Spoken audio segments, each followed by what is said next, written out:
nouveau jour s'est levé dans la lutte pour notre chère patrie.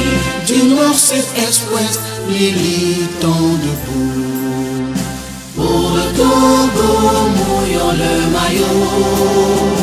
Au but, droit au but, nous sommes debout pour la victoire. Mes chers compatriotes, Togolaises et Togolais, toute vie d'homme n'est-elle pas une mission? Toute vie sur terre n'est-elle pas un temps de service? Dès lors, dans la vie citoyenne au sein de la cité, il est du devoir des responsables politiques démocratiquement désignés pour la conduite des affaires publiques d'aider chaque citoyen à réussir la mission qui est sienne dans la paix et la confiance partagée. Malheureusement, en terre togolaise, cette perspective n'est que chimère, car jamais il n'y a eu une telle ampleur de rupture de confiance et d'angoisse éprouvée au cœur du quotidien de nos populations. Jamais, dans l'histoire de notre pays, l'exaspération et la désespérance n'ont atteint un si haut degré. En vérité, il est tristement fait le constat de ce que, sous l'actuelle gouvernance, la puissance publique et tout ce démembrement se désagrègent.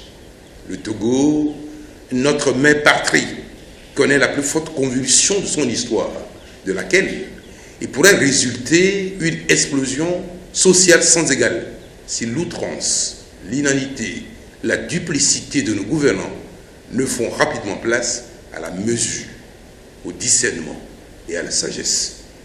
Les agents de l'État, dans leurs légitimes revendications pour une amélioration conséquente de leurs conditions de vie et de travail, sont baladés par leurs interlocuteurs représentant le pouvoir en place.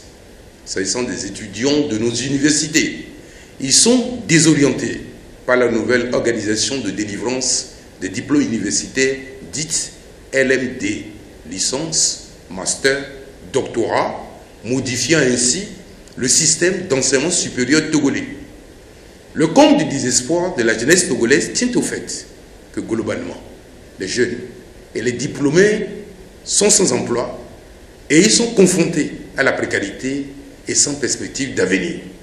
S'agissant d'une large majorité de la population, elle vivote dans une incontestable misère liée certes à la crise économique ambiante, mais aussi et surtout en raison de la mauvaise gouvernance du pouvoir en place ainsi qu'aux mauvais choix économiques qui ont négativement impacté le pouvoir d'achat de toutes les couches sociales de la population.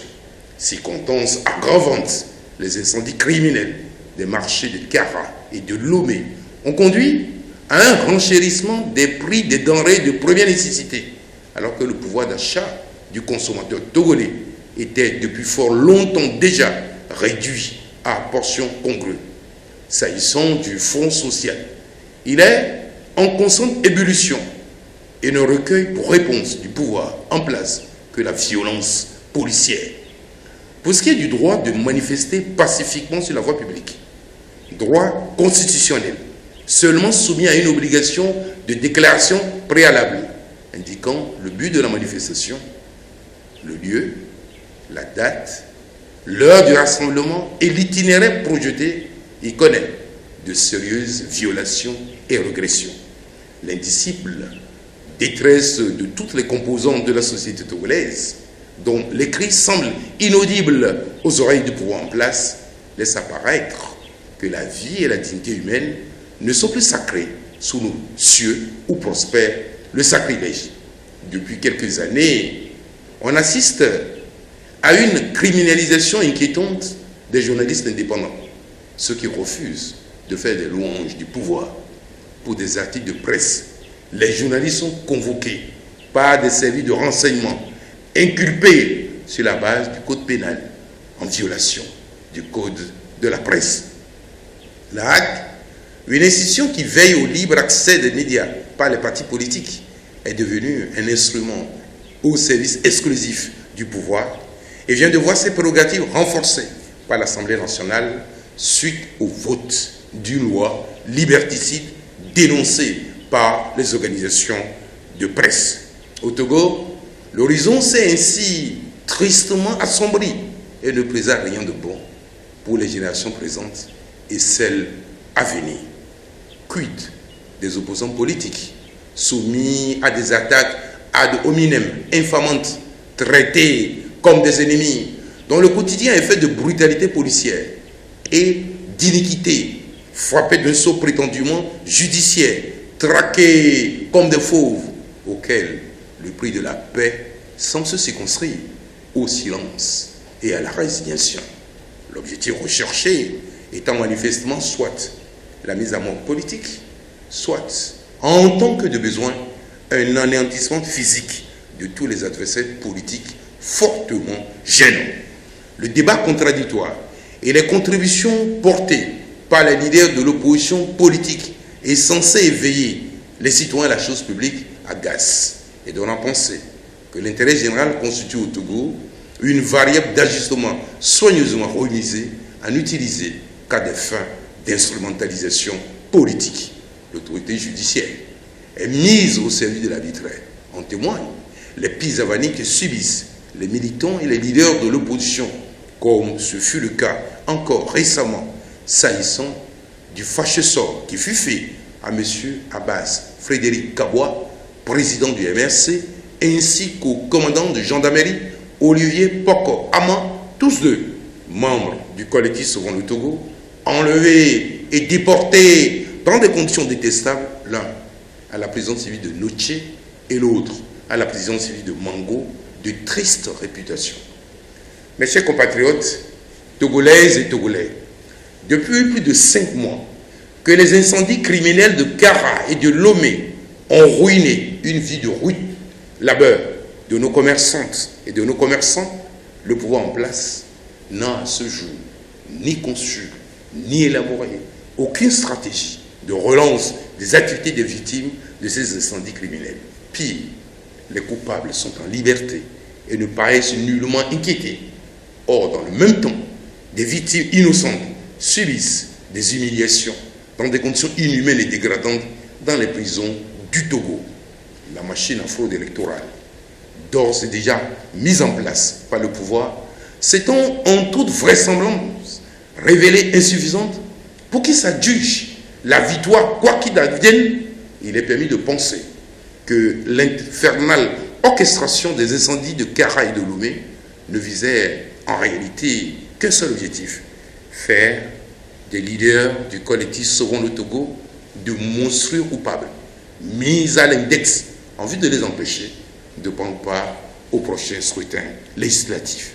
En dépit de toutes les preuves accablantes qui détruisent et réduisent à néant les imputations hasardeuses, les accusations grotesques et autres allégations sans fondement diffusées, proclamées et discourues, le parquet continue de maintenir en détention d'innocentes victimes. À ce jour, les conclusions de l'expertise de la police scientifique française n'ont étonnamment toujours pas été rendues publiques. Aussi, les différentes déclarations fracassantes et retractations circonstanciées de l'accusateur Mohamed Loum demeurent sans effet sur le cours de l'instance pendante. Le décès de notre camarade de lutte Étienne Yakanou, prisonnier ayant succombé les suites d'un défaut de soins médicaux adaptés, a provoqué une vague d'indignation dans l'ensemble du pays. Cette tragédie humaine n'a même pas ému le pouvoir en place en l'incitant à plus d'humanisme et au respect de la vérité. À cet égard, les personnes abusivement maintenues en détention relativement aux incendies de Kara et de Lomé doivent sans délai recouvrer leur liberté, notamment M. Alphonse Bogo, Frédéric Abbas Kabwa, Gérard Adja et Olivier Ama Poko. S'agissant des assassins des jeunes élèves, Anselme Guyano Sinandare et de Douti Sinalengue, ils jouissent à ce jour d'une totale liberté. Quant à la milice qui a exercé des voies de fait sur les manifestants pacifiques de l'opposition le 15 septembre 2012 à Lomé, ils poursuivent leurs basses œuvres sans être inquiété. Nul ne peut s'accommoder plus que de raison de cette gestion bricolée du pays. Il est temps de mettre un terme à pareille situation ubuesque. C'est pourquoi il devient plus qu'urgent que toutes les forces démocratiques et syndicales du Togo se coalisent et constituent un grand mouvement pour dire au pouvoir et à ses infidèles, ça suffit, plus jamais cela sur la terre de nos aïeux. Cette force, que j'appelle de tous mes voeux, devra définir un programme commun de réhabilitation de notre pays sur une base démocratique et se doter d'une structure de coordination unique des actions devant conduire le peuple togolais à sa libération. La conquête du pouvoir est constitutive d'une estimable ambition politique pour mettre un terme à la lente agonie de notre nation. Au Togo, l'alternance politique ne constitue plus, à mon sens, en ce moment critique, un combat politique, mais une cause nationale, voire une urgence humanitaire. En tant que telle, nous n'avons plus le droit de nous y soustraire. Pour ce faire, les forces de l'alternance et de progrès doivent se faire violence et taire leur ego, consolidant le socle de leur union autour de ce seul objectif qui vaille et ainsi mettre hors d'état de nuire les héritiers de l'immobilisme et les funambules. Mes chers compatriotes, togolaises et togolais, le dialogue politique sérieux tant souhaité pour la mise en œuvre des réformes institutionnelles et constitutionnelles de l'APG, signé à Lomé depuis le 20 août 2006, ainsi que les pertinentes recommandations des missions d'observation électorale de l'Union européenne peinent à se mettre en place.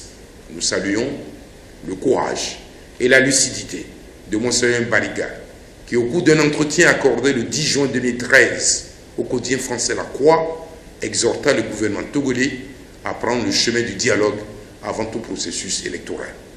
Le propos ainsi exprimé par Monseigneur Bariga fut formellement conforté le 21 juin 2013 par la récente déclaration de la conférence épiscopale du Togo à l'occasion de sa deuxième session ordinaire de l'année 2013.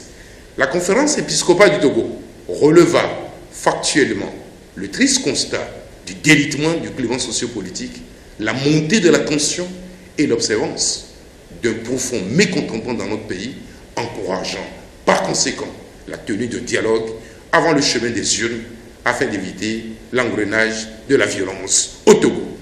L'impératif d'un dialogue structuré avant le prochain scrutin législatif a été encore réaffirmé le 24 juin 2013 par l'Union européenne et l'ensemble du corps diplomatique accrédité au Togo et le système des Nations Unies, sans oublier les pertinentes recommandations de la CEDEAO.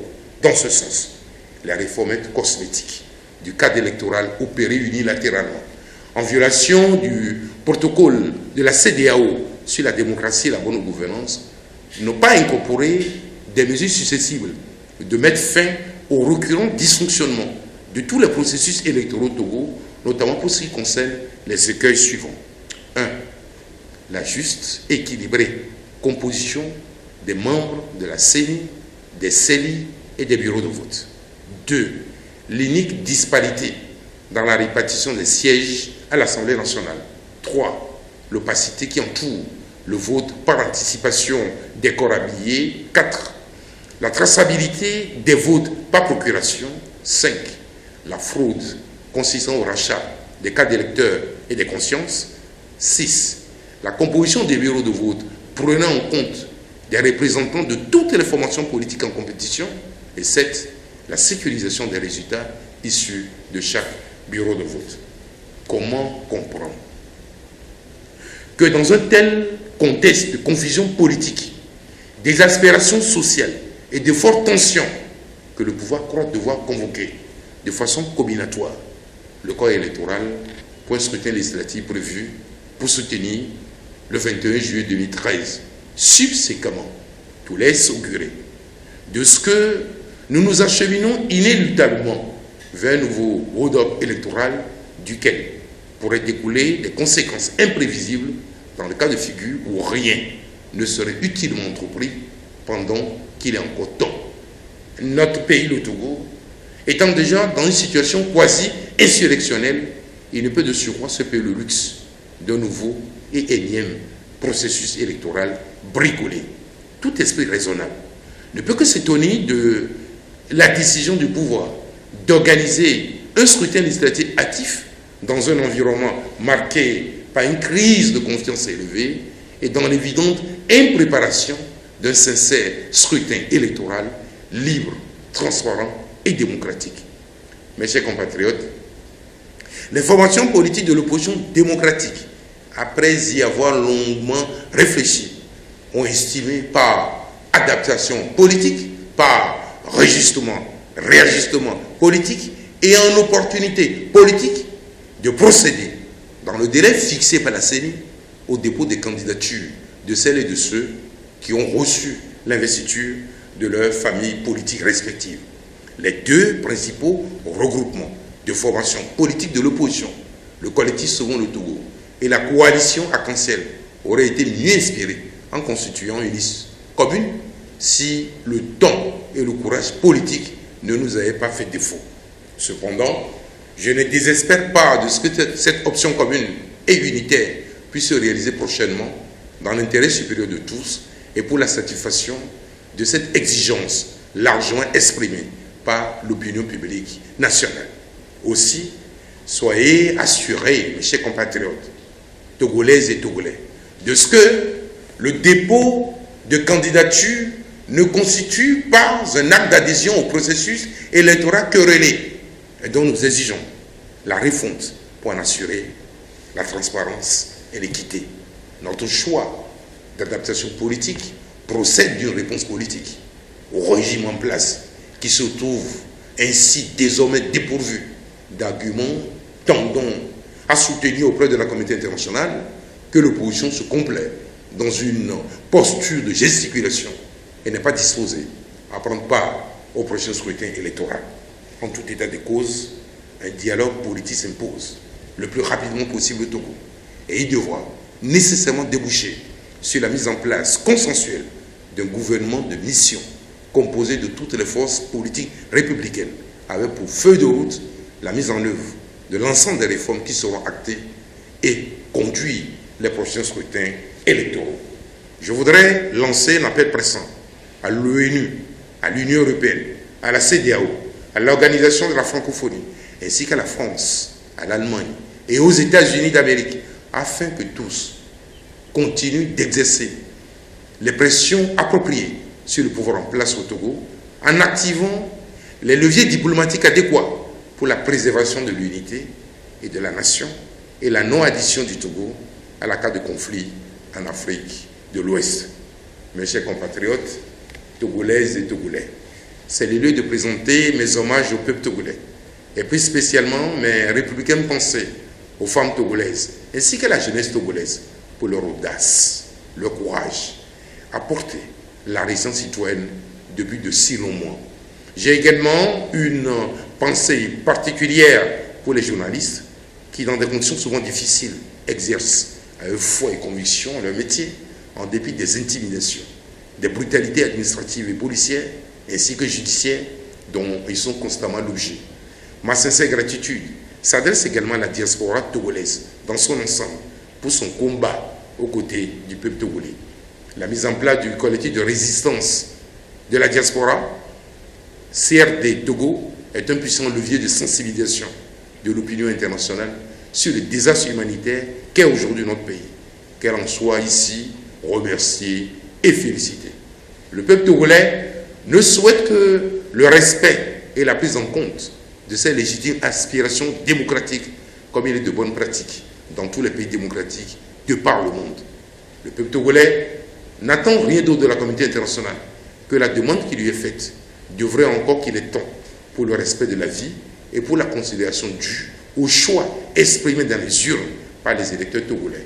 Le peuple togolais n'entend plus voir sa victoire volée par des prédateurs qui ont ruiné le pays et détruit son prestige sur le plan international. Mes chers compatriotes, Togolaises et Togolais, je sais combien vos attentes sont grandes de voir s'éclaircir l'horizon trop chargé d'incertitudes. J'ai conscience de ce que vous attendez des forces politiques de l'opposition, des actions fortes pour que prenne fin la déchirante et déshumanisante souffrance de nos populations.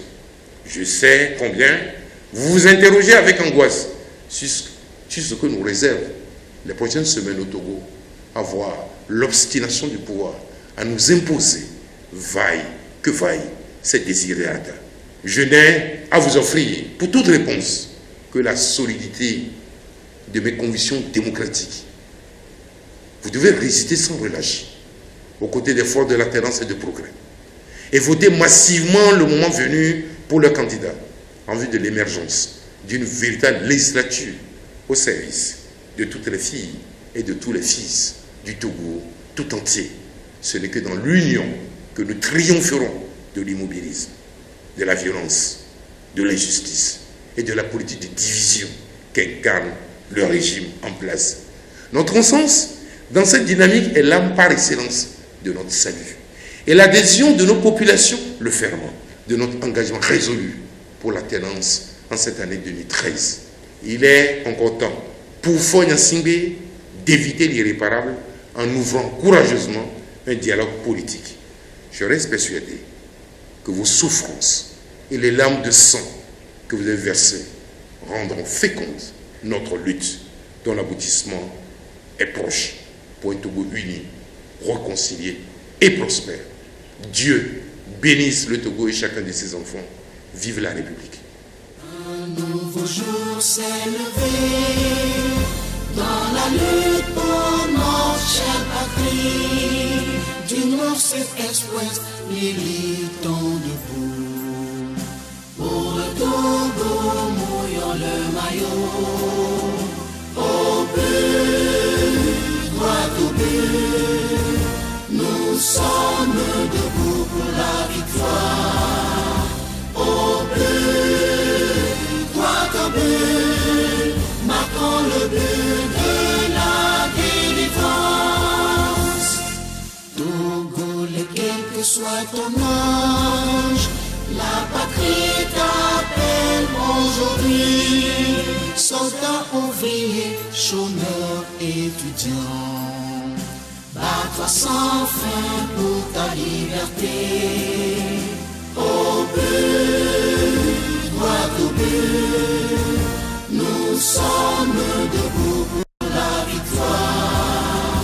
Au but, droit au but, marquons le but de la délivrance. La victoire est à notre côté. Jamais, jamais tu ne connaîtras la famine, la honte, le doute et la peur.